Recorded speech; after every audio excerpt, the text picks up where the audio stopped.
जाओ यार। काम करने वाले आदमी को जनता के दर्द की जिंदगी को संवारने के लिए जो काम कर रहा था, उनको उठा के जेल में डाला।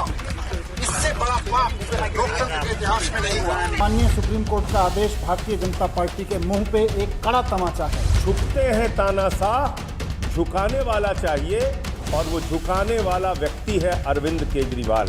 अरविंद केजरीवाल जी कट्टर ईमानदार है, इस बात को आम आदमी पार्टी, दिल्ली की जनता, देश की जनता जानती है। अरविंद केजरीवाल जी के सपने जो थे आम आदमी की बुनियादी सुविधाओं की राजनीति करने की, उस सपने को चकनाचूर करने का प्रयास किया। वो जैसे हम रेडियो पे सुनते हैं ना कि मिर्ची सुनने वाले ऑलवेज खुश, मैं कहना चाहता हूं केजरीवाल को चुनने वाले ऑलवेज खुश।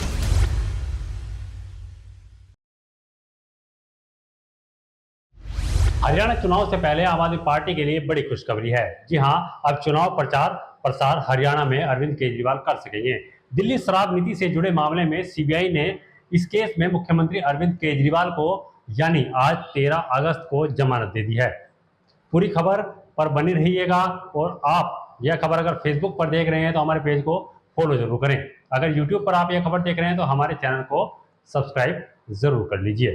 सुप्रीम कोर्ट ने सीबीआई की गिरफ्तारी को नियमों के तहत बताया। हालांकि अदालत ने यह भी कहा कि ईडी मामले में जमानत मिलने के बावजूद केजरीवाल को जेल में रखना न्याय का मजाक उड़ाना होगा।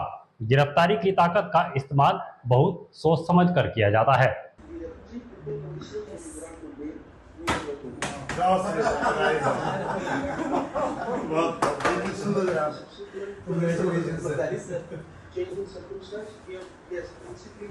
अरविंद केजरीवाल जी भारतीय जनता पार्टी के तमाम कुचक्रों के बाद बाहर आएंगे। उनकी तमाम साजिशें रखी की रखी रह जाएंगी भारतीय जनता पार्टी वालों की। आज माननीय सुप्रीम कोर्ट का आदेश भारतीय जनता पार्टी के मुंह पे एक कड़ा तमाचा है। ऑनरेबल सुप्रीम कोर्ट ने बहुत साफ शब्दों में कहा कि सीबीआई केज पैरेट की तरह से काम कर रही है। अगर कोई तानाशाही चलाएगा, अगर कोई एजेंसियों का दुरुपयोग करेगा, तो देश का संविधान उसकी रक्षा के लिए है। आपकी जानकारी के लिए बता दें कि केजरीवाल 117 दिन बाद जेल से बाहर आ रहे हैं। शराब नीति केस में उन्हें 21 मार्च को अरेस्ट किया था। बाद में 26 जून को सीबीआई ने उन्हें जेल में ही हिरासत में ले लिया था, और तब दिल्ली सीएम ने इस गिरफ्तारी को अवैध बताते हुए जमानत याचिका लगाई थी, और 5 सितंबर को पिछली सुनवाई में कोर्ट ने फैसला सुरक्षित रख लिया। अब आम आदमी पार्टी ने नेता जो है बीजेपी पर लगातार हमलावर है, इसे बीजेपी की साजिश बता रहे हैं। संदेश साफ है ऑनरेबल सुप्रीम कोर्ट का। भारत में अगर किसी की चलेगी तो देश के संविधान की चलेगी। भारतीय जनता पार्टी सीबीआई को और ईडी को अपने तोता मैना की तरह इस्तेमाल करते हुए अरविंद केजरीवाल जी को अंदर रखने के लिए साजिशें रच रही थी। सीबीआई ने किसी करप्शन में अरेस्ट नहीं किया, बीजेपी की मंशा से अरेस्ट किया है। झुकते हैं तानाशाह, झुकाने वाला चाहिए, और वो झुकाने वाला व्यक्ति है अरविंद केजरीवाल। देश की तानाशाह हुकूमत जिसने ईडी और सीबीआई को मिलाकर झूठ का पहाड़ खड़ा किया, हमारे नेता और हमारी पार्टी को खत्म करने के लिए मनीष सिसोदिया जी की रिहाई, उसके बाद बाकी सारे लोगों की रिहाई, ये साबित कर दिया है कि भारतीय जनता पार्टी के झूठ का पहाड़ ध्वस्त हो चुका है। ये अपने खुद की जांच एजेंसी की अरेस्ट नहीं थी, नरेंद्र मोदी सरकार के द्वारा कराई गई अरेस्ट थी। सुप्रीम कोर्ट ने यह कहा कि सीबीआई सरकार का तोता है। तोता मैना, ईडी, सीबीआई, इनका इस्तेमाल करके आप बाबा साहब के संविधान को खत्म नहीं कर सकते। अब हरियाणा और दिल्ली के रण में भारतीय जनता पार्टी को बुरी तरीके से हम लोग पराजित करेंगे। लगातार आम आदमी पार्टी के नेता बीजेपी पर हमलावर हैं और इसे बीजेपी की साजिश बता रहे हैं।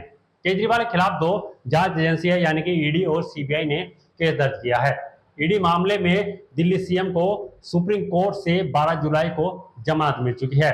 अगर आज सीबीआई केस में केजरीवाल को जमानत मिल जाती है तो वह 117 दिन बाद जेल से बाहर आएंगे।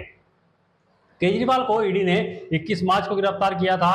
10 दिन की पूछताछ के बाद 1 अप्रैल को तिहाड़ जेल में शिफ्ट कर दिया था। 10 मई को 21 दिन के लिए लोकसभा चुनाव के प्रचार प्रसार के लिए पहली बार अरविंद केजरीवाल रिहा हुए थे। ये रिहाई 51 दिन जेल में रहने के बाद मिली थी। केजरीवाल ने तिहाड़ जेल में फिर से सरेंडर कर दिया था। अब जब हरियाणा के विधानसभा चुनाव हैं तो आज यानी 13 सितंबर को केजरीवाल की रिहाई होती है तो उन्हें जेल गए कुल 117 दिन हो जाएंगे। इसमें से वह 21 दिन अंतरिम जमानत पर रहे, यानी केजरीवाल ने अब तक कुल 156 दिन जेल में बिताए। इस समय पर अरविंद केजरीवाल को जमानत मिलना आम आदमी पार्टी के लिए काफी अहम है। दिल्ली से सटे हरियाणा में विधानसभा चुनाव होने हैं। वहां पर 19 सीटों पर एक फेज में 5 अक्टूबर को वोटिंग होगी। रिजल्ट 8 अक्टूबर को आएगा। हरियाणा के बाद अरविंद केजरीवाल और कांग्रेस में गठबंधन नहीं हुआ। आप 19 सीटों पर चुनाव लड़ रही है। ऐसे में केजरीवाल के जेल से बाहर आने पर प्रचार का जिम्मा उन पर है। अब कितना बुना पाते हैं? केजरीवाल के पास करीब 25 दिन प्रचार के लिए होंगे और आम आदमी पार्टी को इससे कितना फायदा दिखेगा ये तो आने वाला वक्त बताएगा। इसके बाद सिंपैथी वोट भरपूर मात्रा में भी मिलने की आशंका है। लोकसभा चुनाव के दौरान भी केजरीवाल को प्रचार के लिए 21 दिन की अंतरिम जमानत मिली थी, तब पार्टी को ज्यादा फायदा होता नहीं दिखा था। मैं आपको विश्वास दिलाता हूं, वो जैसे हम रेडियो पे सुनते हैं ना कि मिर्ची सुनने वाले ऑलवेज खुश, मैं कहना चाहता हूं केजरीवाल को चुनने वाले ऑलवेज खुश। जो जो झाड़ू का बटन दबाएगा वो आराम से सारी सुविधाओं के लाभ पाएगा। आम आदमी पार्टी ने 5 राज्यों की 22 सीटों पर चुनाव लड़ा था। इसमें सिर्फ 3 में उन्हें जीत हासिल हुई। हालांकि हरियाणा विधानसभा चुनाव में परिस्थिति थोड़ी अलग है। यहां आपको कितना फायदा मिलेगा ये तो रिजल्ट ही बताएगा। अब केजरीवाल को जमानत तो मिल गई, लेकिन अभी भी केजरीवाल का संकट कम नहीं हुआ है। अरविंद केजरीवाल अब जमानत अवधि के दौरान शराब नीति मामले में टिप्पणियां नहीं कर पाएंगे। उनको जमानत पे पूरा सहयोग करना होगा और बड़ी बात यह है कि बतौर सीएम वो दफ्तर भी नहीं जा पाएंगे। इसके साथ ही वह किसी भी फाइल पर साइन भी नहीं कर पाएंगे और अपने गवाह से बात भी नहीं करेंगे और जरूरत पड़ने पर उन्हें ट्रायल कोर्ट में पेश भी होना पड़ सकता है। यानी कि इन 25 दिनों में अरविंद केजरीवाल को काम ज्यादा और संकट उससे भी ज्यादा नजर आएगा, जिसमें उन्हें कभी भी लाइन हाजिर होना पड़ सकता है। इस वीडियो में आपकी क्या राय है हमें कमेंट बॉक्स में जरूर बताइए। अगर आप ये खबर news point today Facebook page पर देख रहे हैं तो हमारे पेज को फॉलो कर लाइक जरूर करें और सब्सक्राइब हमारे चैनल को करना बिल्कुल ना भूलें। आप हमें इंस्टाग्राम पर भी फॉलो कर सकते हैं। हमारा ट्विटर हैंडल है news14_today और मेरा ट्विटर हैंडल @_कटारिया। आप मुझे भी फॉलो कर सकते हैं।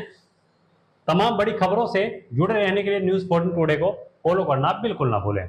नमस्कार। अगर आप ये खबर फेसबुक पर देख रहे हैं तो वीडियो को लाइक करके पेज को फॉलो करें। इसके अलावा अगर आप इस खबर से यूट्यूब के जरिए जुड़े हैं तो चैनल को सब्सक्राइब करके बेल आइकन दबाना बिल्कुल ना भूलें। नमस्कार।